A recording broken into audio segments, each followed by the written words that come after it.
Hi, I'm Dan Wolf. With my brothers Dave and Steve, we farm about 2,000 plus acres in southern York County and northern Baltimore County, Maryland. Mostly we raise cash crops, corn and soybeans. We also do some popcorn.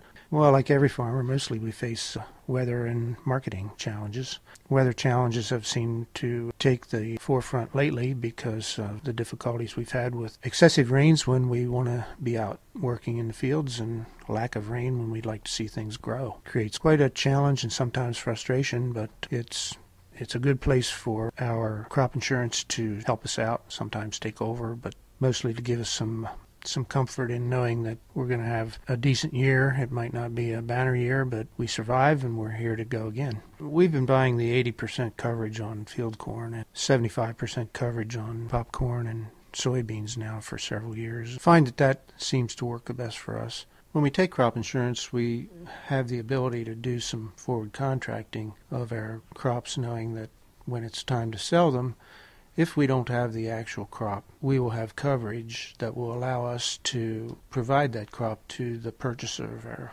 contracts. And that is a pretty nice way to take advantage of some of the prices that are offered. Sometimes the prices are offered better early in the season and kind of taper off as we get into harvest, and so that gives us a stronger background to start a marketing program.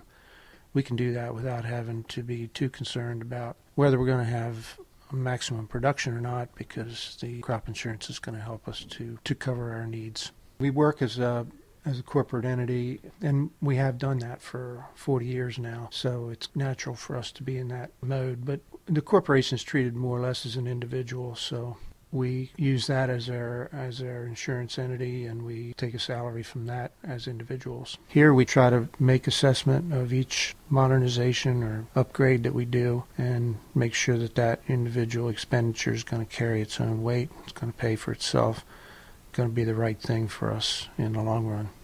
I'd say as a young person coming into farming, I would be very careful about trying to manage my risk, making sure that you take opportunities to market your crop when you see a profit, and also being cognizant of where your risks lie and how to help to offset those. And I think when you take a look at crop insurance and what it offers, it's a good way to help to back up what you've invested so that you know you're not going to be exposed to tremendous loss, because one bad year can really set you back for a long time.